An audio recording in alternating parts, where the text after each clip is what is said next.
క్రీస్తునందు ప్రియమైన సంగమా, అన్నిటిలో దేవుడు కోరుకునేది ఆయనను కీర్తించడం, ఆయనను మహిమపరచడం. అటు పరలోకం నుండి దేవదూతలు వచ్చి ఆయన సన్నిధిలో ఆయన చుట్టూ చేరి పాటలు పాడినా ఆయనకు వాటికంటే ఇష్టం ఏంటంటే ఆయన కుమారుని రక్తంలో కడుగుబడిన పాపి లేక పాపులు, సంఘం, పరిశుద్ధులు మనందరం కూడా మన నోరు విప్పి దేవుని కీర్తించినప్పుడు పరలోకం ఉర్రూతలూగుతుంది. దేవదూతలు పాడిన పాటల కంటే రక్షింపబడిన విశ్వాసులు పాడితే ప్రభు చాలా ఇష్టపడుతూ ఉంటా.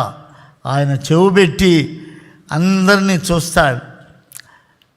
నేను పాడితే మీరు అడుగుతున్నారు పాట పాడమని, నేను పాడితే ప్రభు ఎంత సంతోషిస్తాడో. ఆయన చెవుబట్టిన సేవకుడు జి శామ్యూయల్ ఎలా పాడుతున్నాడో అని ఆనందిస్తాడు. నాకు హైదరాబాద్ బ్యాప్టిస్ట్ సంఘం అన్ని విషయాలలో దీవించబడింది.